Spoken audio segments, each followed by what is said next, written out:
Hello दोस्तों, नमस्ते, प्रणाम, जय श्री कृष्णा, राधे राधे। हमरा यूट्यूब चैनल पे रउआ सबके स्वागत पर रउआ सबके बीच में एगो बहुत ही प्यारा सोहर गीत लेके आयल बनी। ई सोहर गीत आप सब सुनी जा और कमेंट के माध्यम से हमके बताई जा कि ई सोहर गीत आप सबके कैसन लागल। अगना में वीडियो दुआरा पे ऑडियो, अगना में वीडियो दुआरा पे ऑडियो, छतवा पे डोंगा लगवा दी राजा जी, हमरे बबुआ के सोहरे गवा दी राजा जी, हमरे सोनावा के सोहरे गवा दी राजा जी, हमरे ललना के सोहरे गवा दी राजा जी।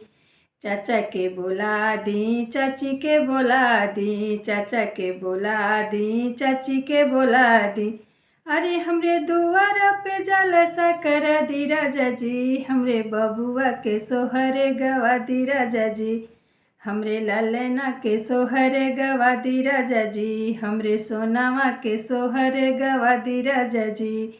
अगना में वीडियो दुआरा पे ऑडियो, अगना में वीडियो दुआरा पे ऑडियो, छतवा पे डोंगा लगवा दी राजा जी, हमरे सोनावा के सोहरे गवा दी राजा जी, हमरे ललना के सोहरे गवा दी राजा जी, हमरे बच्चवा के सोहरे गवा दी राजा जी। फुआ के बोला दी, फूफा के बोला दी, फुआ के बोला दी, फूफा के बोला दी, अरे दुआरा पगड़ी लुटवा दी राजा जी, हमरे सोनावा के सोहरे गवा दी राजा जी, हमरे ललना के सोहरे गवा दी राजा जी, हमरे सोनावा के सोहरे गवा दी राजा जी।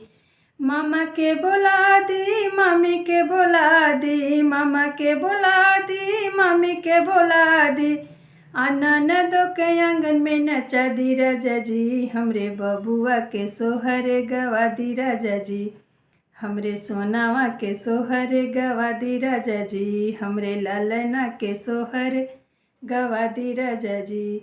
अंगना में वीडियो दुआरा पे ऑडियो, अगना में वीडियो दुआरा पे ऑडियो, छतवा पे डोंगा लगवा दी राजा जी, हमरे सोनावा के सोहरे गवा दी राजा जी, हमरे ललना के सोहरे गवा दी राजा जी, हमरे बच्चवा के सोहरे गवा दी राजा जी। Thank you. ये सोहर गीत आप सब लोगों को कैसी लगी कमेंट में आप लोग ज़रूर लिखिएगा।